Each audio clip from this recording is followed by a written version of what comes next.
السلام علیکم میرے پیارے پیارے ریڈرز، آج ہم پڑھنے لگے ہیں بحر عشق ناول کی قسط نمبر 22۔ میری شہزادی، کیا بات ہے، اپنے بابا کو بھی نہیں بتاؤ گی؟ احمد صاحب اب اس کی طبیعت سے پریشان تھے۔ نہ وہ ٹھیک سے کچھ کھا رہی تھی نہ بات کر رہی تھی، بس چپ چاپ لیٹی رہتی تھی۔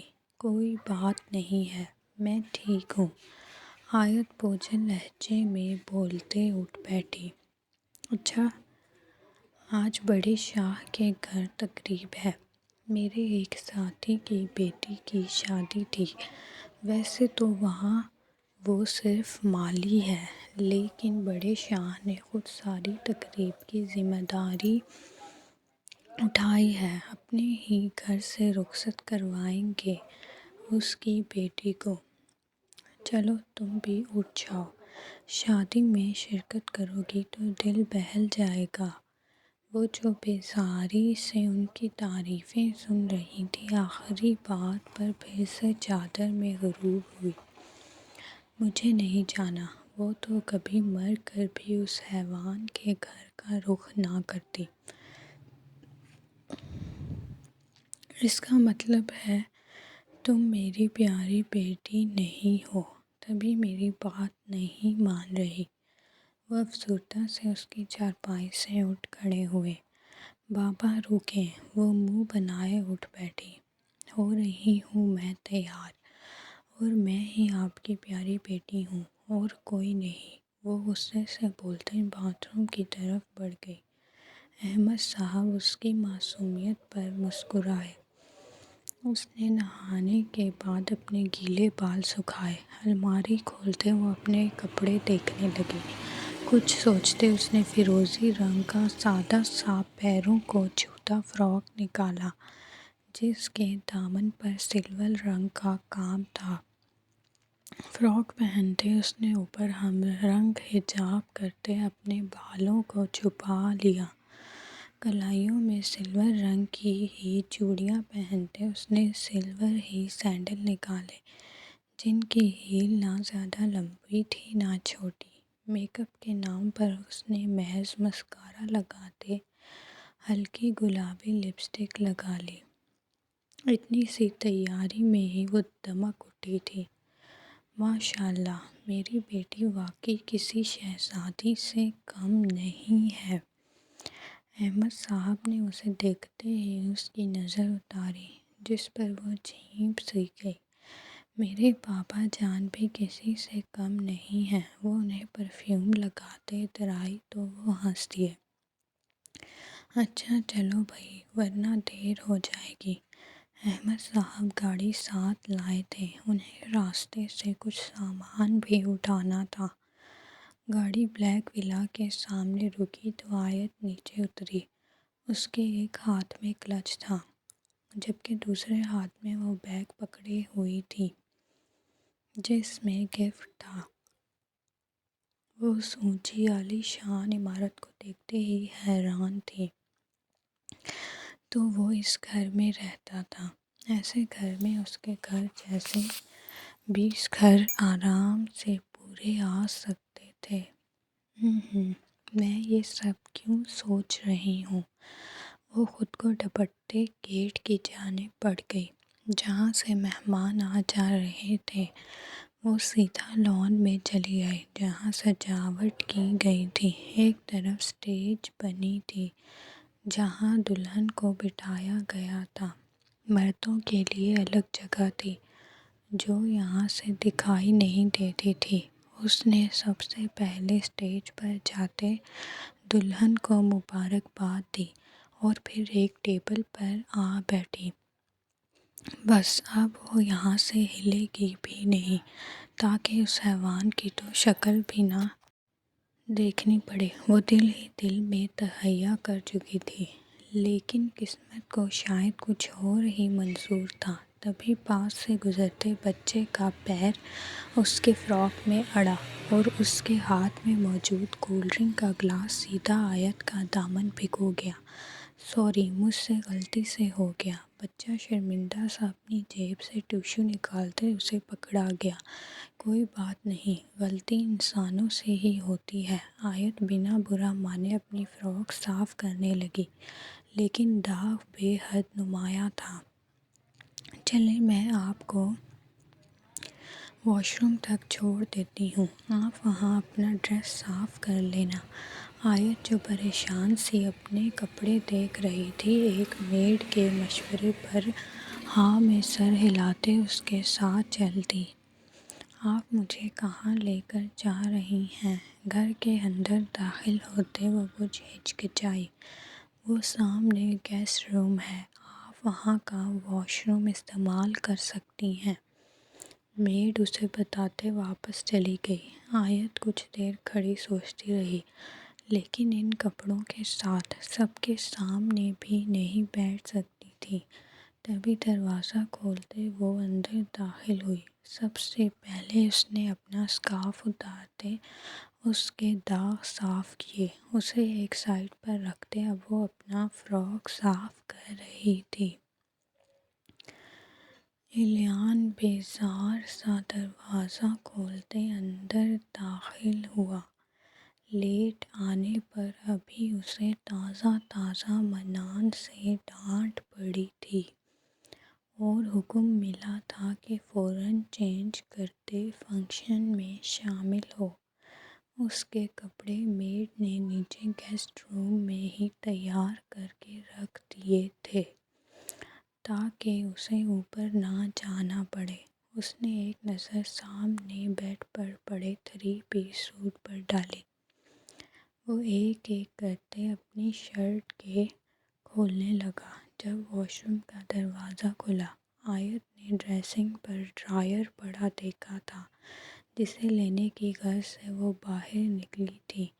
یا اللہ، کتنا کام بڑھ گیا، وہ خود سے بولتے ہیئر ڈرائر اٹھاتے پلٹنے لگی۔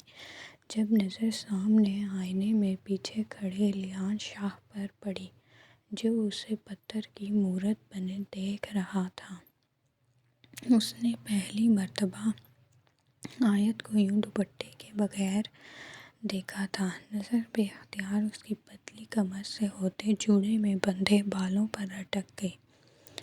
آیت زوردار چیخ مارتے پلٹی۔ ایلیان شاہ کا سینہ دیکھتے وہ پھر سے چیختے اپنی آنکھوں پر ہاتھ رکھ گئی۔ ایلیان نے ہوش میں آتے رخ موڑا۔ تم؟ وہ اسے یہاں دیکھتے واقعی حیران تھا۔ اگر وہ چیختی نہ تو وہ اسے اپنا وہم ہی گردانتا۔ آیت نے بنا جواب دیے تیزی سے واش روم سے اپنا اسکارف اٹھایا، اسے جلدی سے سر پر ڈالتے وہ باہر کی جانب بھاگی۔ راستے میں پڑے اسٹینڈ جس پر ایلیان شاہ کے بہت سے کپڑے لٹکے تھے میں اس کا پیر بری طرح مڑا۔ اس کی تیسری چیخ پر ایلیان شاہ بے اختیار مڑا۔ اس سے پہلے کہ وہ گرتی، وہ اسے اپنے توانا بازوؤں میں سمیٹ گیا۔ آیت کے بال کھلتے آبشار کی مانند پھیل گئے۔ ایلیان نے ایک ہاتھ سے وہ اسٹینڈ تھام رکھا تھا جسے اگر وہ نہ روکتا تو وہ یقیناً آیت پر جا گرتا۔ وہ جو گرنے کے ڈر سے آنکھیں میچ چکی تھی، خود کو کسی کے حصار میں محسوس کرتے اس نے پٹ سے آنکھیں کھول دیں جو سیدھا اس کی گرے آنکھوں سے جا ٹکرائی۔ چھوڑو مجھے، وہ اسے دھکا دیتی پیچھے ہٹی۔ میں پکڑتا نہ تو یہیں گری پڑی ہوتی۔ ایلیان نے غصے سے لفظ چبائے۔ آیت بوکھلا کر اپنی زلفیں سمیٹنے کی کوشش کرنے لگی کہ دوپٹہ اس کے ہاتھ سے نکلنے لگا۔ ایلیان نے بغور اس منظر میں قید اس کا گھبرایا سا روپ دیکھا۔ مجھے مت دیکھو، نہ وہ ایسے باہر سب کے بیچ جا سکتی تھی نہ اندر اس کے ساتھ رہ سکتی تھی۔ کیوں؟ تم بھی کیا انہی لڑکیوں میں سے ہو جن کو دیکھنے کا حق صرف ان کے محرم کا ہوتا ہے؟ اگر ایسا ہے بھی تو اچھی بات ہے، آئی لائک اٹ۔ آیت ہکا بکا سی اس کی فضول باتیں سن رہی تھی۔ بے شرم اپنی شرٹ دیکھو۔ ایلیان نے بوکھلا کر جلدی سے اپنے بٹن بند کیے۔ میں باہر جا رہا ہوں، تم خود کو کور کر کے ہی آنا، اور ہاں، اگلی مرتبہ دروازہ اندر سے لاک کر لینا۔ وہ سپاٹ لہجے میں بولتے باہر نکل گیا۔ اف، آیت تو بھی کتنی بے وقوف ہے، وہ خود کو کوستے اپنا جوڑا بنانے لگی۔ ایلیان شاہ نے باہر نکلتے اپنے دل پر ہاتھ رکھا جو تیزی سے دھڑک رہا تھا۔ پھر اس نے اپنا ہاتھ دیکھا جو تھوڑی دیر پہلے اس کی کمر سے لپٹا تھا۔ سر جھٹکتے وہ لان میں چلا گیا، لیکن اچانک سے اس کا موڈ خوشگوار ہو چکا تھا۔ اب وہ منان کے کہے کے مطابق مہمانوں کو ریسیو کر رہا تھا۔ منان شاہ سیاہ رنگ کی شلوار قمیض پر سیاہ شال اوڑھے اندھیری رات کا ہی منظر لگ رہا تھا۔ لڑکیاں تو تینوں شاہ پر ہی فدا تھیں، لیکن منان شاہ کی شخصیت کا غرور اور رعب اس پر خوب جچتا تھا۔ میں نے سنا ہے وہ ملک کا سب سے بڑا گینگسٹر ہے۔ ہاں، لیکن آج تک کوئی اس تک پہنچ نہیں سکا۔ ہائے، جو بھی ہے تو بڑا ہینڈسم۔ کاش میرے نصیب میں اس کا نام لکھا ہوتا۔ اس کی ابھی شادی نہیں ہوئی، سنگل ہے۔ اس طرح کی مختلف چہمگوئیاں لڑکیوں کے درمیان چالو تھیں، پر وہ ان سب سے بے نیاز سا انتظامات دیکھ رہا تھا۔ اس کی پیشانی پر بل نمایاں تھے۔ کسی کام میں ذرا سی تاخیر پر وہ ایسے گھورتا کہ اگلا بندہ وہیں بے ہوش ہو جائے۔ لاشعوری طور پر وہ جیا کے نظر آ جانے کا منتظر تھا، لیکن وہ تھی کہ کہیں دکھائی نہیں دے رہی تھی۔ کیا سچ میں وہ چلی گئی؟ یہ خیال ہی اس کے بدن کی رگیں ظاہر کر گیا۔ چلی بھی گئی تو مجھے کیا؟ اب وہ پھر سے کام کی جانب متوجہ ہو گیا، لیکن آخر کب تک؟ اس کے قدم خود ہی گیٹ کی طرف چل پڑے۔ سنو، وہ اس لڑکی کو لینے کوئی آیا تھا کیا؟ اس نے گارڈ سے سوال کیا، جسے وہ صبح کہہ کر گیا تھا کہ اگر وہ جانا چاہے تو اسے جانے دیا جائے۔ نہیں سر، لینے تو کوئی نہیں آیا۔ منان نے سکون کی سانس خارج کی، لیکن وہ خود ہی چلی گئی تھی۔ باقی کی بات سنتے منان کے اندر باہر ہر طرف خاموشی چھا گئی، وہی خاموشی جو طوفان کے آنے کا اندیشہ کرتی ہے۔ کہاں گئی یہ تو نہیں بتایا، بس پیدل ہی چلی گئی۔ منان کا بس نہیں چلا کہ وہ اس گارڈ کے دانت توڑ دیتا، لیکن مہمانوں کی وجہ سے اس نے ضبط کر لیا۔ اکیلے کیسے جانے دیا اسے؟ اس کا لہجہ ایسا تھا کہ گارڈ اب گھبرا گیا۔ آپ نے ہی تو کہا، تو وہ منمنایا، اگلے کچھ دن اپنی شکل مت دکھانا، دفعہ ہو جاؤ یہاں سے۔ وہ دھاڑتے تیزی سے اپنی گاڑی میں سوار ہوا۔ تم نے اچھا نہیں کیا جیا۔ منان شاہ، تم نے اچھا نہیں کیا، وہ بڑبڑاتے اس سے مخاطب تھا۔ جیا نکل تو آئی تھی، پر اب سمجھ نہیں آ رہا تھا کہاں جائے۔ کچھ دیر سوچنے کے بعد وہ سڑک کنارے بنے پارک میں آ بیٹھی۔ تھوڑی دیر میں جب پتہ چلے گا نا کہ میں واقعی چلی گئی تو دیکھنا کیسے ڈھونڈتا ہوا آئے گا۔ اب وہ اس کا وہیں بیٹھے انتظار کرنے لگی، لیکن اسے پتہ کیسے چلے گا اگر گارڈ نے بتایا ہی نہ تو، اور اگر پتہ چلنے پر بھی میرے پیچھے ہی نہ آیا۔ کافی دیر انتظار کرنے کے بعد اب اس کی سوچ ڈگمگائی۔ شام بھی ہونے لگی تھی۔ وہ اٹھتے واپسی کے ارادے سے پارک سے باہر نکل آئی۔ منان کی چادر سے اس نے اپنا چہرہ تک چھپا رکھا تھا۔ وہ تیز تیز قدم اٹھاتے چل رہی تھی جب اس کے قریب ایک بلیک وین آ کر رکی۔ اس سے پہلے کہ وہ کچھ سمجھ پاتی اس کا دروازہ کھلا۔ کسی نے اسے بازو سے پکڑے کھینچا۔ وین کا دروازہ واپس سے بند ہوا اور وہ اس سڑک سے دھول اڑاتی غائب ہوتی چلی گئی۔ جیا کا منہ کسی نے زور سے بند کر رکھا تھا۔ وہ بھرپور مزاحمت کرتے خود کو چھڑانے کی کوشش کر رہی تھی۔ جلدی گاڑی ٹریفک ایریا سے نکالو، کبیر اسے سختی سے دبوچے ڈرائیور پر چلایا، جو اس کے حکم کے مطابق گاڑی شہر سے کچھ دور فارم ہاؤس پر لے آیا۔ جیا کا اب دم گھٹنے لگا۔ اس میں جتنی طاقت تھی وہ لگا چکی تھی۔ اگر چاہوں تو تمہیں بے ہوش بھی کر سکتا ہوں، لیکن تمہارا یہ تڑپتا وجود مجھے اتنی تسکین پہنچا رہا ہے کہ تم سوچ نہیں سکتی۔ وہ اس کے بالوں کی خوشبو میں گہرا سانس بھر گیا۔ وہ اسے آزادی دیتے سامنے موجود سیٹ پر رکھ گیا۔ جیا نے پھٹی پھٹی نگاہوں سے کبیر کو دیکھا۔ اس کا پورا وجود ڈر اور خوف سے کانپ رہا تھا۔ اتنی دیر تک چھوتا رہا۔ وہ زندہ کیسے رہی وہ خود نہیں جانتی تھی۔ کبیر بھائی، ہائے! نام لیا بھی تو ساتھ بھائی لگا دیا۔ وہ دل پر ہاتھ رکھتے مصنوعی کراہا۔ ویسے تمہیں بولتے دیکھ مجھے بالکل حیرت نہیں ہوئی۔ کیا ہوا؟ سوچ رہی ہو مجھے یہ سیکرٹ کیسے پتا؟ وہ تیزی سے اس پر کہ جیا سیٹ میں سمائی۔ اف، تمہارا یہ ڈر سے کپ کپانا مجھے مزہ دے دیتا ہے۔ مجھے جانے دیں۔ وہ ایک درندے کے سامنے فریاد کرنے لگی۔ ارے نہیں، ابھی یہ لائن مت بولو۔ وہ اس کے لبوں پر انگلی جما گیا۔ جیا کے آنسوؤں میں اضافہ ہوا۔ اس کے لیے میں صحیح موقع تمہیں خود دوں گا، بالکل ویسے جیسے آج تم نے مجھے صحیح موقع دیا خود پر جھپٹنے کا۔